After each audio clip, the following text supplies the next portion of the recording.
মার্কিন ইরান আলোচনা নিয়ে কথা বলতে ওয়াশিংটন থেকে যুক্ত হচ্ছেন প্রাক্তন কূটনীতিক নাবিল খুরি। আমাদের সাথে থাকার জন্য ধন্যবাদ।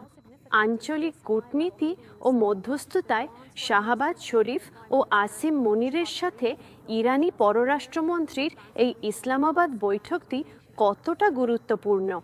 ইরান এবং মার্কিন যুক্তরাষ্ট্রের মতো দুই প্রতিপক্ষের মধ্যে আলোচনার ধারাবাহিকতা এই মুহূর্তে খুবই গুরুত্বপূর্ণ। আহ আলোচনা ছাড়া কিছুই সম্ভব নয়। আলোচনার মাধ্যমে অন্তত একটা চুক্তিতে পৌঁছানোর সম্ভাবনা থাকে। ওমান এবং কাতারের মতো পারস্য উপসাগরীয় অঞ্চলের গুরুত্বপূর্ণ দেশগুলো একটি শান্তিপূর্ণ চুক্তিতে পৌঁছানোর জন্য দীর্ঘ প্রচেষ্টা চালিয়েও শেষ পর্যন্ত ব্যর্থ হওয়ার পর এখন এই দুটি দেশ সরাসরি এতে জড়িয়ে পড়েছে, কারণ উভয় দেশই ইরান থেকে ধেয়ে আসা বেশ কিছু শক্তিশালী ক্ষেপণাস্ত্রের আকস্মিক হামলার শিকার হতে হয়েছে। মধ্যস্থতা করার জন্য একটি তৃতীয় পক্ষ, একটি ভিন্ন পক্ষের প্রয়োজন রয়েছে। তাই পাকিস্তান এটি করছে এবং সম্ভাব্য সর্বোচ্চ স্তরেই করছে। তাই স্পষ্টত এটি একটি অত্যন্ত গুরুত্বপূর্ণ পদক্ষেপ। এটি যে চুক্তির দিকে নিয়ে যাবে তার কোনো নিশ্চয়তা নেই, তবে আমি যেমন বলেছি, এই পদক্ষেপ ছাড়া কোনো চুক্তিতে পৌঁছানো সম্ভব নয়।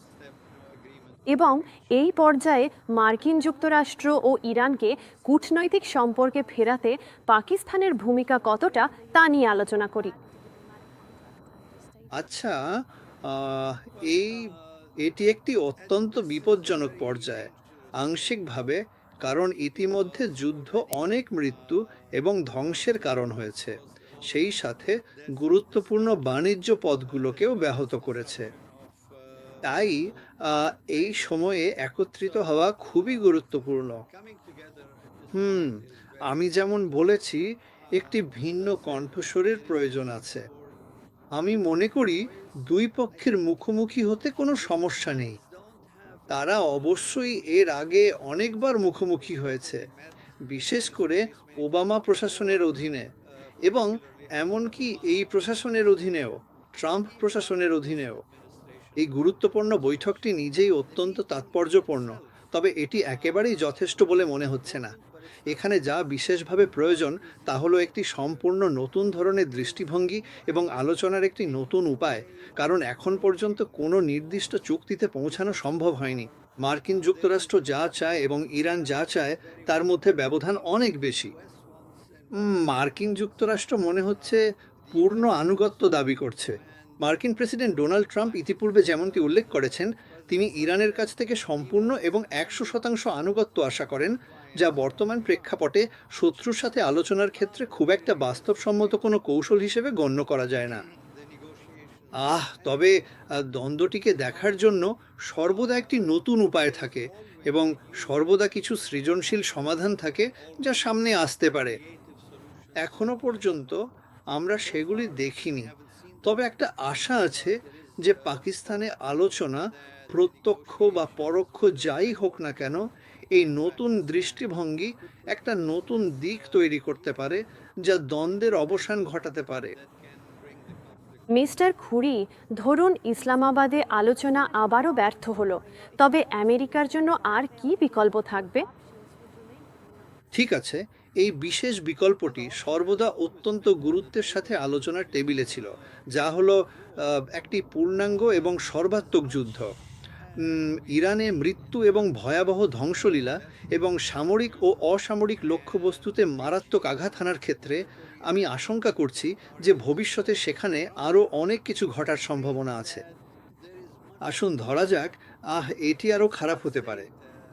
ইরান ভূখণ্ডের ওপর কার্পেট বোমা হামলা, এমন কিছু যা আমরা অতীতেও ঘটতে দেখেছি, যেমনটা আফগানিস্তানের যুদ্ধের একদম শুরুর দিকে হয়েছিল।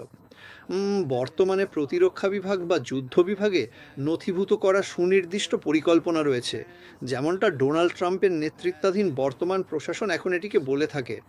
সেখানে চোখের সামনে থাকা প্রতিটি কাঠামোতে ভয়াবহ বোমা হামলার পরিকল্পনা রয়েছে, সেটি সামরিক স্থাপনা হোক কিংবা সাধারণ বেসামরিক কাঠামো। এটি একটি কিয়ামতের মতো পরিস্থিতি, এবং আমি আশঙ্কা করছি যে এটি এখনও আলোচনার টেবিলে রয়েছে এবং এটি এখনও ঘটতে পারে। ইরানের এই পরিকল্পিত কাস্পিয়ান সম্মেলন কতটা গুরুত্বপূর্ণ এবং এটি কী ধরনের কূটনৈতিক বার্তা প্রদান করে? ঠিক আছে। ইরান বলার চেষ্টা করছে যে আমার কাছে বিকল্প আছে। তাই আহ রাশিয়া ইরানের প্রতি বন্ধুত্বপূর্ণ আচরণ করছে। উভয়ের মধ্যে আদান প্রদান এবং বাণিজ্য হয়েছে। তাদের এই মুহূর্তেই বিস্তারিত আলোচনা করা প্রয়োজন তাদের মধ্যে সহযোগিতার ক্ষেত্রগুলো আরও উন্নত করার বিষয়ে, বিশেষ করে সম্ভবত অস্ত্রের ক্ষেত্রে যা ইরান রাশিয়া থেকে পেতে পারে, যদিও ইউক্রেনের সাথে যুদ্ধের কারণে রাশিয়া এখন চরম চাপের মধ্যে দিয়ে যাচ্ছে। আসলে দেখতে গেলে তবে ইরানের জন্য পুরোপুরি বিচ্ছিন্ন না হওয়া অত্যন্ত গুরুত্বপূর্ণ, এবং তাদের জন্য সবথেকে যৌক্তিক পথটি হলো কাস্পিয়ানের দিকে তাকানো, রাশিয়ানদের দিকে তাকানো এবং সেই সাথে চীনাদের দিকেও গুরুত্ব সহকারে তাকানো। চীনের সাথে ইরানের বেশ গভীর ও ভালো সুসম্পর্ক বজায় রয়েছে, কিন্তু চীন এখন পর্যন্ত এই দ্বন্দ্বে খুব একটা সরাসরি বা সক্রিয় কোনো বড় ভূমিকা পালন করতে পারেনি। দ্বন্দ্ব বাড়ার সাথে সাথে এবং চীনে তেলের সরবরাহ কমে যাওয়ায় এবং চীন অর্থনৈতিকভাবে ক্ষতিগ্রস্ত হওয়ায় চীন এতে হস্তক্ষেপ করতে বাধ্য হবে। আমার মনে হয় বর্তমানে চীন এবং পাকিস্তানের মধ্যে একটি সমঝোতা রয়েছে, যার ফলে চীন একটি পরোক্ষ ভূমিকা পালন করছে। আহ সম্ভবত ভবিষ্যতে সেই ভূমিকা আরও সুস্পষ্ট এবং সুনির্দিষ্ট হয়ে উঠবে, এবং চীন একটা পরাশক্তি হওয়ার কারণে আন্তর্জাতিক ক্ষেত্রে কোনো না কোনোভাবে ইতিবাচক ভূমিকা পালন করার সুযোগ পাবে। এবং এই আলোচনার সাফল্য বা ব্যর্থতা নির্ধারণে হরমুজ প্রণালী কতটা জরুরি তা কি বলবেন? আসলে হরমুজ প্রণালী হলো অত্যন্ত গুরুত্বপূর্ণ বিশ্বজুড়ে। আমি নিশ্চিত নই যে আহ, এটি মূল আলোচনার বিষয় হওয়া উচিত কিনা, কারণ দিনের শেষে মানে যদি যুদ্ধ থেমে যায় তবে হরমুজ প্রণালী সব ধরনের বাণিজ্য এবং জাহাজ চলাচলের জন্য আবারও নিরাপদ এবং উন্মুক্ত হয়ে যাবে। হুম এটি এটি খুবই গুরুত্বপূর্ণ। তবে আমার মনে হয় তারা যদি এখন হরমুজ প্রণালী পুনরায় খুলে দেওয়ার বিষয়ে একমত হতে পারে, তবে এটি একটি গুরুত্বপূর্ণ প্রথম পদক্ষেপ হবে। উভয় পক্ষের মধ্যে সমাধান করার মতো আরও অনেক গুরুত্বপূর্ণ বিষয় আহ, এবং এবং সমস্যা থেকে যাবে।